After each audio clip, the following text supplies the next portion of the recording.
जरा 1945 के जापान की तस्वीर सोचिए। हिरोशिमा, नागासाकी शहर मलबे के ढेर हैं।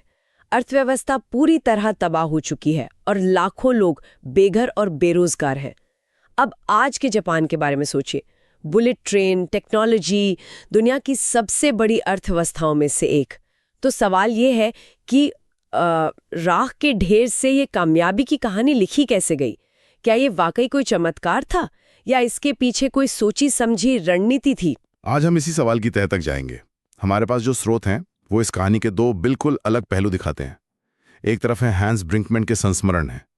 वो एक डच बैंकर थे जो 1950 में जापान आए थे और उन्होंने 70 साल तक जापान को अपनी आंखों से बदलते देखा। अच्छा, तो एक बिल्कुल जमीनी व्यक्तिगत अनुभव। हाँ, उनकी यादें हमें उस दौर का एक मानवीय पक्ष लिखाती हैं। और दूसरी तरफ हमारे पास हैं आर्थिक रिपोर्टें, ऐतिहासिक विश्लेषण, जो बड़ी तस्वीर दिखाती हैं। अमेरिकी कब्जे की नीतियां, शीत युद्ध का असर। बिल्कुल, और जापान का वो अनोखा बिजनेस मॉडल। तो चलिए इन व्यक्तिगत अनुभवों और बड़ी वैश्विक रणनीतियों को मिलाकर देखते हैं कि जापान के इस अविश्वसनीय सफर की असलियत क्या थी। ठीक है, तो शुरुआत करते हैं युद्ध के ठीक बाद के हालात से। तबाही कितनी बड़ी थी? तबाही सिर्फ इमारतों की नहीं थी, वो एक राष्ट्र के मनोबल की तबाही थी। अगर आंकड़े देखें तो लगभग 28 लाख लोग मारे गए थे और देश की 1/4 संपत्ति नष्ट हो चुकी थी। और लोगों की रोजमर्रा की जिंदगी वो कैसी थी? आपने हैंस ब्रिंकमैन का जिक्र किया। वो उस दौर को अंधकार युग कहते हैं। ये शब्द ही अपने आप में बहुत कुछ कह देता है। बिल्कुल, ब्रिंकमैन का विवरण पढ़ते हुए आज एक कल्पना करना भी मुश्किल है। वो बताते हैं कि 1950 के दशक में टोक्यो में जगह जगह बस खाली गड्ढे थे, बमबारी से बने हुए। सड़कों पर गाड़ियां कम थीं और जो ट्रक थे वो पेट्रोल से नहीं बल्कि कोयले या लकड़ी से चलते थे। मतलब हर तरफ काला धुआं। हर तरफ। आज के जगमगाते टोक्यो के बारे में सोचते हुए ये मानना मुश्किल है कि 70 साल पहले वहां ना टेलीफोन थे, ना टीवी और ना ही कोई तेज रफ्तार ट्रेनें। एक टूटा हुआ देश था जो बस किसी तरह जिंदा रहने की कोशिश कर रहा था। और इसी माहौल में जनरल डगलस मैकार्थर के नेतृत्व में अमेरिकी सेना जापान पहुंचती है। उनका मकसद क्या था? सिर्फ दुश्मन देश पर कब्जा करना या कुछ और? उनका मिशन बहुत बड़ा था। इसके दो मुख्य लक्ष्य थे। पहला, जिसे इन्होंने डीमिलिटराइजेशन कहा, यानी जापान की आक्रामक सैन्य ताकत को पूरी तरह खत्म कर देना ताकि वो दोबारा दुनिया के लिए खतरा न बन सके। और दूसरा? दूसरा था डेमोक्रेटाइजेशन, मतलब जापान को एक साम्राज्य से बदलकर एक शांतिपूर्ण लोकतंत्र बनाना। ये सुनने में ही बहुत मुश्किल लगता है। एक देश जहां सम्राट को भगवान का दर्जा दिया जाता हो, उसे लोकतंत्र के रास्ते पर लाना, इसके लिए उन्होंने क्या ठोस कदम उठाए? और उन्हें जापान के समाज की बुनियाद को ही बदल दिया। 1947 में एक नया संविधान लागू किया गया। इसने सम्राट को भगवान के दर्जे से हटाकर सिर्फ एक प्रतीकात्मक प्रमुख बना दिया जिसके पास कोई राजनीतिक शक्ति नहीं थी। और पहली बार महिलाओं को वोट देने का अधिकार मिला। इस नए संविधान में इतने सारे बदलाव थे, लेकिन अगर आपको किसी एक चीज को चुनना हो जिसने जापान की अगली आधी सदी की दिशा तय कर दी, तो वो क्या होगी? बिना किसी शक के वो था अनुच्छेद 9, आर्टिकल 9। ये उस संविधान का दिल था। इसके तहत जापान ने हमेशा के लिए युद्ध करने के अपने अधिकार को त्याग दिया। उन्होंने कहा कि हम अंतर्राष्ट्रीय विवादों को सुलझाने के लिए कभी सेना का इस्तेमाल नहीं करेंगे। ये एक राष्ट्र के तौर पर अपनी पहचान को पूरी तरह बदलने जैसा था। और ये संविधान लिखने की प्रक्रिया भी तो अनोखी थी। अमेरिकी अधिकारी तो थे, लेकिन उनके और जापानी समाज के बीच की खाई को किसने भरा? यहाँ पर निसेई भाषाविदों की भूमिका अविश्वसनीय रूप से महत्वपूर्ण थी। ये जापानी मूल के अमेरिकी नागरिक थे। तो वो दोनों भाषाएं और संस्कृतियां समझते थे। हाँ, बिल्कुल। उन्होंने दस्तावेजों का अनुवाद किया, अमेरिकी और जापानी अधिकारियों के बीच एक पुल का काम किया।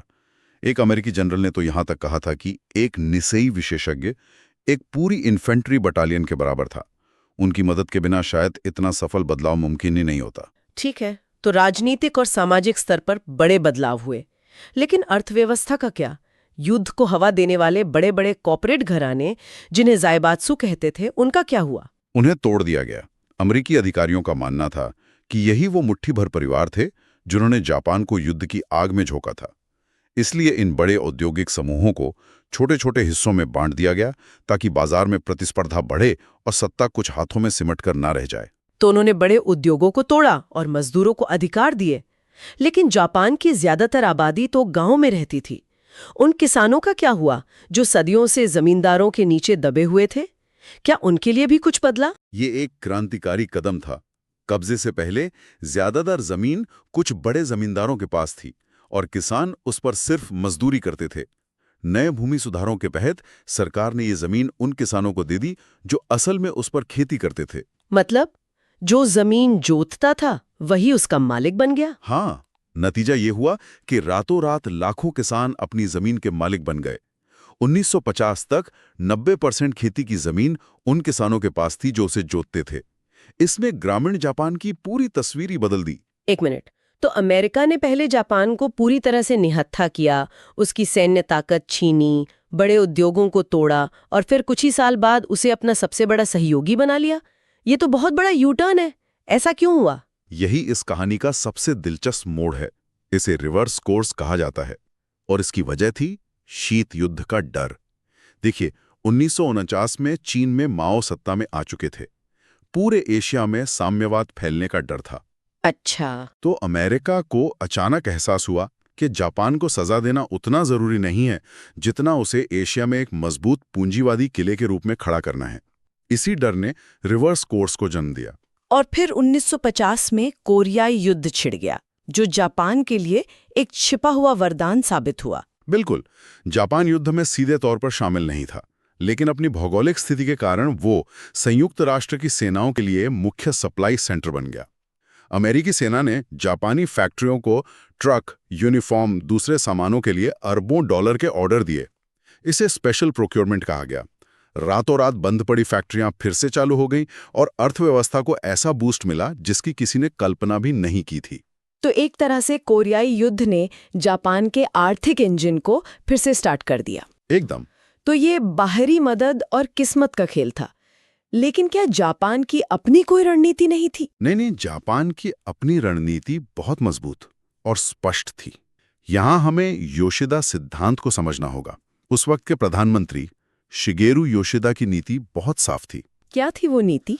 कि हम अपनी सुरक्षा के लिए पूरी तरह अमेरिका पर निर्भर रहेंगे और अपने सारे संसाधन और ऊर्जा सिर्फ और सिर्फ आर्थिक विकास पर लगाएंगे। सेना पर होने वाला खर्च देश की कुल कमाई यानी जीडीपी के 1% से भी कम रखा गया। इससे भारी मात्रा में पैसा सड़कों, बंदरगाहों और नई टेक्नोलॉजी में लगाया जा सका। और जापानी कंपनियों ने इस मौके का फायदा कैसे उठाया? मैंने किरेत्सु मॉडल के बारे में पढ़ा है, जो अमेरिकी बिजनेस करने के तरीके से काफी अलग है। वो जापान के आर्थिक विकास का गुप्त हथियार था, कह सकते हैं। अमेरिकी मॉडल में एक कंपनी सबसे सस्ता माल देने वाले सप्लायर को चुनती है, लेकिन किरेत्सु में एक मुख्य कंपनी, एक बैंक और कई सप्लायर वो एक दूसरे की कंपनियों में हिस्सेदारी रखते हैं और 20-30 साल तक एक मजबूत रिश्ते में काम करते हैं। ये सिर्फ एक बिजनेस डील नहीं बल्कि एक परिवार जैसा था। सुनने में तो ये बहुत अच्छा लगता है, लेकिन क्या इस किरेत्सु मॉडल ने जापान की अर्थव्यवस्था को बाहरी प्रतिस्पर्धा के लिए बंद नहीं कर दिया? क्या ये एक तरह का क्लब नहीं बन गया जिसमें नए लोगों या विदेशी कंपनियों के लिए कोई जगह नहीं थी? ये एक बहुत अच्छा सवाल है और कई सालों तक इसकी आलोचना भी हुई। ये सच है कि इसने बाहरी कंपनियों के लिए जापानी बाजार में घुसना मुश्किल बना दिया, लेकिन उस दौर में इसके फायदों ने इन कमियों को ढक दिया। इसके 3 बड़े फायदे थे। पहला, संसाधनों का साझाकरण। टोयोटा का उदाहरण लें। अगर उसके किसी छोटे सप्लायर को स्टील महंगा मिल रहा है तो टोयोटा अपने बड़े ऑर्डर के साथ उसके लिए भी सस्ते दाम पर स्टील खरीद लेगी। मतलब बड़ी मछली छोटी मछली की मदद कर रही थी। बिल्कुल। दूसरा फायदा था वित्तीय सुरक्षा। किरेत्सु से जुड़ा बैंक जरूरत पड़ने पर समूह की किसी भी कंपनी को आसानी से कम ब्याज पर कर्ज दे देता था, क्योंकि वे एक दूसरे पर भरोसा करते थे। और तीसरा, जो सबसे अनोखा है, वो है टेक्नोलॉजी का साझाकरण। टोयोटा ने जब अपनी प्रसिद्ध जस्ट इन टाइम मैन्युफैक्चरिंग प्रणाली बनाई तो उन्होंने अपने इंजीनियरों को अपने सप्लायर्स के पास भेजा, ताकि वो भी सीख सके। हाँ, ताकि वो भी उत्पादन लागत कम कर सके। यानी सब मिलकर आगे बढ़ रहे थे। और इस पूरे सिस्टम को चलाने के लिए जो ईंधन चाहिए था, वो पैसा कहाँ से आया? वो आया आम जापानी लोगों से। 1960 के दशक में जापानी लोग अपनी आय का 18% से ज्यादा बचाते थे, जबकि अमेरिका में ये सिर्फ 7% था। ये छोटी छोटी बचतें मिलकर एक बहुत बड़ा कैपिटल बन गई, जिसे बैंकों ने किरेत्सु कंपनियों को निवेश के लिए दिया। और इसके साथ ही एक शिक्षित और अनुशासित वर्कफोर्स थी, जिसने लाइफ टाइम एम्प्लॉयमेंट, यानी पूरी जिंदगी एक ही कंपनी में काम करने का सिस्टम। हाँ, उसी सिस्टम के तहत असाधारण वफादारी दिखाई। तो एक तरह से योशिदा सिद्धांत ने सरकार के स्तर पर एक सुरक्षा कवच बना दिया और किरेत्सु मॉडल ने कॉर्पोरेट स्तर पर एक आंतरिक सहयोग का जाल बुना। इन दोनों ने मिलकर जापान को बाहरी दुनिया के झटकों से बचाया और अंदरूनी तरक्की पर ध्यान केंद्रित करने दिया। आपने बिल्कुल सही समझा। ये एक 2 परतों वाली रणनीति थी जिसने शानदार काम किया। लेकिन ये सब इतना आसान नहीं था। अमेरिका और जापान का रिश्ता, जो दुश्मन से सहयोगी बना, वो कई उतार चढ़ावों से गुजरा। 1951 में सैन फ्रांसिस्को शांति संधि ने अमेरिकी कब्जे को खत्म तो कर दिया, लेकिन साथ ही अमेरिका को जापान में अपने सैन्य अड्डे बनाए रखने का अधिकार भी दे दिया। और जापान के लोग इससे खुश नहीं थे, खासकर जब 1960 में इस सुरक्षा संधि को रिन्यू किया गया। बिल्कुल नहीं। 1960 में जापान में जबरदस्त विरोध प्रदर्शन हुए। लाखों लोग सड़कों पर उतर आए। वे अमेरिकी सैन्य अड्डों के खिलाफ थे और चाहते थे कि जापान पूरी तरह से तटस्थ और शांतिप्रिय देश बना रहे। ये दिखाता था कि अनुच्छेद 9 सिर्फ संविधान का एक हिस्सा नहीं, बल्कि जापानी लोगों की पहचान का हिस्सा बन चुका था। इन प्रदर्शनों के बावजूद संधि तो हुई, लेकिन इसने दोनों देशों के रिश्ते की जटिलता को उजागर कर दिया। तो इस सब का आज के जापान के लिए क्या मतलब है? क्या वो पुरानी चुनौतियां आज भी मौजूद हैं? हैंस ब्रिंगमैन की टिप्पणियां आज भी हैरान करने वाली हद तक प्रासंगिक हैं। जापान आज भी उन्हीं 2 मूलभूत चुनौतियों का सामना कर रहा है। पहली, प्राकृतिक संसाधनों की भारी कमी। जापान को अपनी ऊर्जा और कच्चे माल के लिए पूरी तरह आयात पर निर्भर रहना पड़ता है।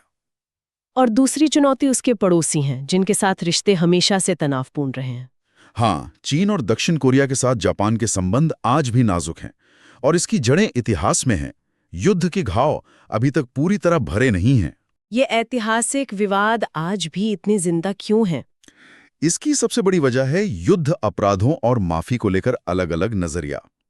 कंफर्ट वीमेन का मुद्दा, जिन्हें जापानी सेना ने यौन दास्ता के लिए मजबूर किया था, या नानकिंग नरसंहार जैसे विषयों पर जापानी राजनेताओं के बयान अक्सर आग में घी का काम करते हैं। और टोक्यो में यासुकुनी श्राइन का मुद्दा भी तो एक बड़ी वजह है ना? बिल्कुल। यासुकुनी श्राइन में उन सैनिकों को सम्मानित किया जाता है जो जापान के लिए लड़े, लेकिन उनमें क्लास ए युद्ध अपराधी भी शामिल हैं।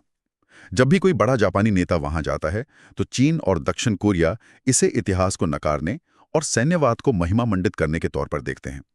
ये एक ऐसा प्रतीक है जो पुराने जख्मों को बार बार हरा कर देता है। इन तनावों के बावजूद ब्रिंगमैन ने जापानी संस्कृति की कुछ ऐसी खासियतों का भी जिक्र किया है जो उसे सबसे अलग बनाती हैं। हाँ, और ये समझना बहुत जरूरी है।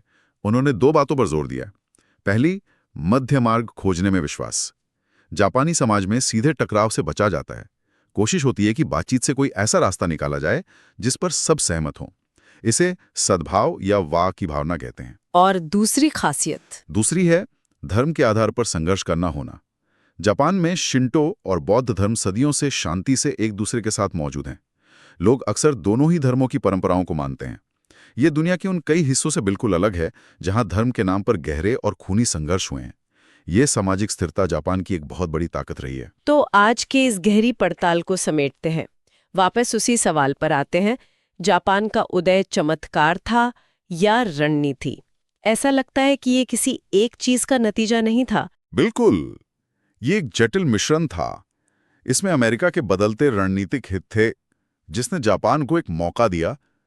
इसमें जापान की अपनी सोची समझी आर्थिक नीतियां थीं, जैसे योशिदा सिद्धांत और किरेत्सु मॉडल। इसमें जापानी समाज का अनुशासन और बचत करने की आदत थी। और हाँ, इसमें किस्मत का भी हाथ था, जैसे कोरियाई युद्ध का सही समय पर होना। ये कहानी दिखाती है कि कैसे विनाश के बाद भी सही नीतियों, राष्ट्रीय संकल्प और अंतर्राष्ट्रीय सहयोग से एक देश नई ऊंचाइयों को छू सकता है। और अंत में सोचने के लिए एक विचार छोड़ जाते हैं। इन सारे स्रोतों से यह साफ है कि युद्ध का त्याग करने वाला अनुच्छेद 9 जापान की युद्ध के बाद की पहचान और उसकी आर्थिक रणनीति की नींव था। इसी की वजह से वो अपना सारा ध्यान अर्थव्यवस्था पर लगा सका। आज जब वैश्विक समीकरण बदल रहे हैं, चीन की ताकत बढ़ रही है और जापान पर अपनी सैन्य भूमिका बढ़ाने का दबाव है, तो सोचने वाली बात यह है कि जिन सिद्धांतों ने जापान के उदय को संभव बनाया, क्या भविष्य में उनका पुनरावलोकन हो सकता है? और अगर ऐसा होता है, तो इसका जापान और पूरी दुनिया पर क्या असर होगा?